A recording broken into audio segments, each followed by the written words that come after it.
Hi, this is Brett Harned. I'm at Team Gantt today, and we're going to talk about working hard to achieve work-life balance. Before we get started, I want you to think about what work-life balance means to you. To me, work-life balance is, it's really about being able to have a personal life and a really productive work life. And I think if I have a productive work life, I can have sort of an easier, happier, more fun home life. I get to go home at the end of the day, enjoy my wife and kids, and time away from work. I'm also the type of person who always thinks about work. Work tends to be not just something that I do every day, but also a hobby. So I might approach it a little bit differently. But today I really want to focus on productivity. So for the terms of this presentation, I want to think about productivity. So with that, let's start with my first point. Let's talk about organizing your day. We're all really busy. We get to work, you might end up with 40 emails in your inbox. Before you even sit down, you feel overwhelmed. But it doesn't have to feel that way if you organize yourself. If you put yourself on a morning schedule, a routine that helps you to get through those 40 emails or to set up your day to be productive, you're going to end up much happier and you're going to have a lot more time to actually focus on work while you're in the office. First thing I want to talk about is to-do lists. Your to-do list can be your new best friend. If you're handling it the right way, you're going to want to live and die by that to-do list. There are a lot of apps out there that can help you with to-do lists. I'm sure that there are probably 10 more apps than I've even got on this slide. Probably a couple have been released since then. What you need to do is find an app that works for you. Or if you're like me, resort back to just a plain notebook and pen. So for the sake of this presentation, I'm going to show you how I keep my own to-do list. When I get into the office every morning, I'll sit down with my to-do list, look at what I had on my to-do list the previous day, what hadn't been finished, what I have on the calendar for that day, any meetings that I have going on, and then sort of what's in my inbox, what I might anticipate might come my way that day. What I'll do is record all of the tasks that I have to do by project. Because I'm a project manager, a lot of my tasks relate to specific projects. And then I'll organize by task types and deadlines. So you can see on my list here that I've got 3 projects or 2 projects and then some admin work that I have to do, and then I break out my meetings as well. I think it's really helpful to think about your tasks in terms of priority. So for me, highest priority are things that must be done today. Medium priority are things that I'd like to get done today, but they could wait until tomorrow. And then lowest priority are things that could be done tomorrow or even the next day. I'll record as much as I possibly can and organize my list that way.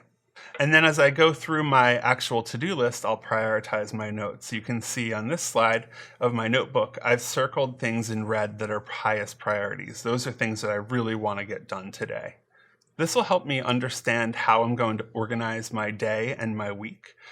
You'll see I also listed the admin items that I have to do, things that might not take as much time, but I do know that I need to get them done, as well as meetings. So if I'm going by my to-do list, I've got my meetings there as well, so I know that I won't actually miss them if a calendar sort of invitation slips my mind. The next thing I do as I'm going through my day is make sure that I actually update my to-do list. It feels really good to be able to cross something out on the list and put a check mark next to it. It sounds silly, but it's true. So I'll add things when I cross things off. So if a new thing comes up on my list, you can see I've written in red where new items have come up, and I'll add a deadline to them as needed. Then I always think about, does the priority need to change? Do I need to shift where things are on my to-do list? Do I have to look forward to the next week and how what I'm doing on this list might be impacted by something else? Is there a large meeting that I need to prepare for? All of those things are in your head, and they're in your head too. But if you get them on your list and you're managing them on a piece of paper or within an app, it'll help you to organize yourself and you'll find more time. It's that easy. So whether you're using an app or a pen and paper, if you follow those quick guidelines about setting up your list, thinking through your priority of your work items, cataloging when you're in meetings, what admin work you have to do, you'll find time in your day. The next step is staying focused. There are a lot of interruptions within the workday, whether it's by the internet, with your coworkers, with your family trying to get in touch with you. There are a lot of things that can really suck time out of your day and leave less time for you when you're at home at night. My first tip is to turn off distractions, whether that's email, IM, your phone. If you spend time focusing on the work that you need to do without distractions, you're going to find more time in your day. One thing that you can do to find more time in your day is to check email periodically. If you leave your inbox open all day and you check email every time you see your email app blink that you've got a new email, you're wasting time. You can set expectations around when you check email, when you respond to email, so that people don't expect an email response immediately, or you don't feel like you need to respond to things immediately. If you shut email off, you can actually focus on the work that you need to get done and check it later. No social media. This is a big one. So I work in the web, basically. So I've got connections across the globe who are on Twitter and email and Slack and all of the apps. And I can get in touch with them all day, every day, and vice versa. But I've found that it can be a really huge time suck. So if I'm really focusing on trying to get something done and delivered, I will shut down all social media. It really doesn't matter what's happening on Twitter at any given time. I can always check back and look if I want to. Same thing goes with Facebook or any other app that's out there. Shutting off social media has saved me a ton of time. Also know when you can be social. So if you're the type of person who likes to get up and walk around and take a coffee break and chat, that's great. It's good to be social with your coworkers. It's great to get to know people and be comfortable with your team members.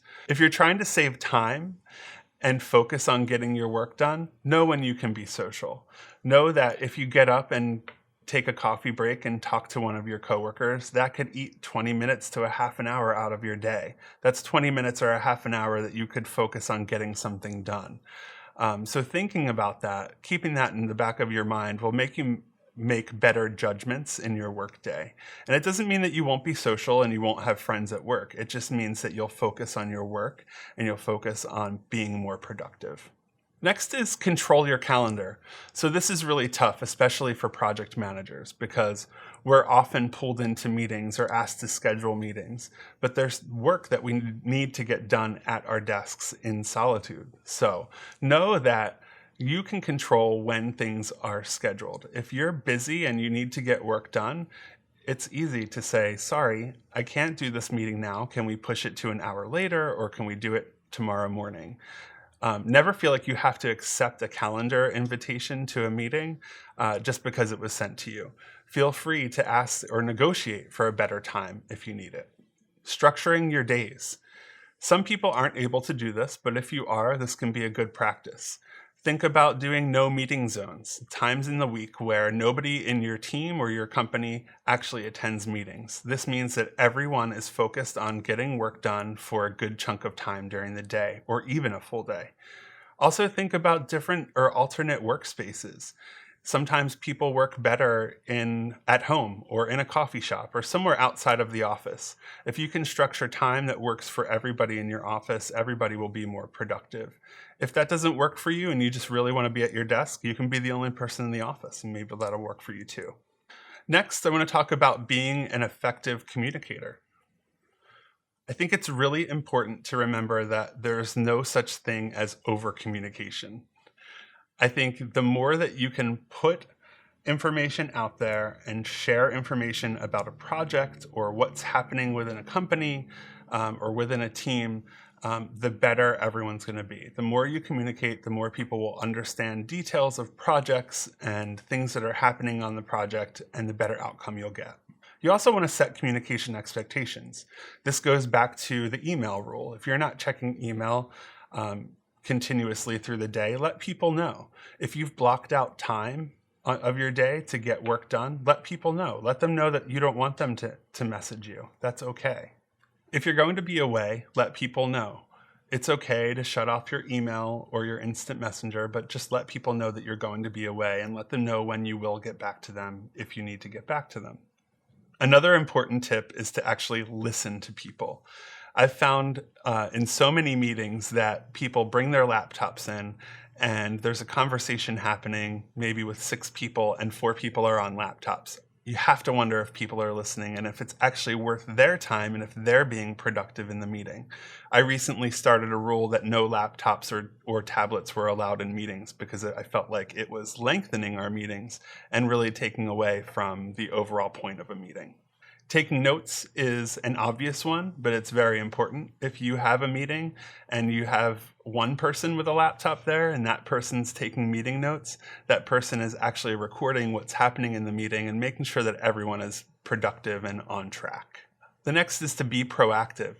So as a project manager, you're probably proactive in looking down the road on what might be happening on a project, what risks might be there. If you're proactive about communication, it's even better. If you're calling people out and actually following up with them on how things are going, do they see any issues with their projects? That kind of stuff is going to help you save headaches and time in the long run.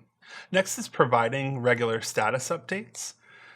If you work with a team and a client, there are 2 different types of status meetings you can do, and they're both very important to make sure that you're staying productive and you're making the most of your time together at work. So as a team, you can meet every morning or meet regularly for about 10 to 15 minutes and talk about things like who's doing what, are there any problems on projects, does anyone need help? Those are the kinds of things that are going to make sure that everyone on the team is not only keeping up with their responsibilities, but they're also helping out where needed, and everyone is actually being productive as a team.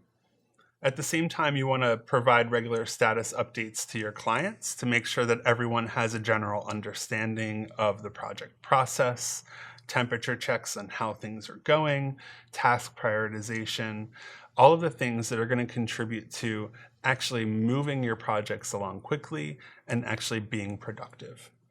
Every status should include basic information: what was done last week, what will be done this week, action items, updates on your timeline and budget, and then information about potential risks on your project. You want to make sure in communications you're staying completely honest, and that relates back to the status report. If you're giving an honest update of what's happening, you're going to be an effective communicator. Next, I want to talk about delegating tasks. This is an easy one in theory, but it can be really difficult in practice. It can take a lot of work to want to prove your worth or your expertise in the job, and that means that you probably won't want to give up some tasks that you're doing. But you have to remember that you can only do so much. And if you think about your work-life balance and how you want to be more productive while you're at work, that means saying yes to the things that you can do and no to the things that you can't. So you have to use the data that you have. You've got your to-do list. You've got your estimates on the projects that you're doing and how long it will take you to get some of that work done. You've got your calendar and your meeting schedule, and you've got your status reports and the process documentation that you have. This is all documentation that will support your decision on what you can and cannot do on a day-to-day basis. So, like I said before, saying no is something that you have to do, and you have to practice it. It's a tough thing for a lot of people to say no. I know it is for me. I don't say no too often, which can be a problem, but I always want to help people, and that's sort of part of the thing. But I have to understand that when it comes to saying no, I'm saying no because I don't think that I can do something to my best ability within the time that I'm given. So if I say no, I say, sorry, I can't handle something because I don't think I'm going to be able to give it my full effort.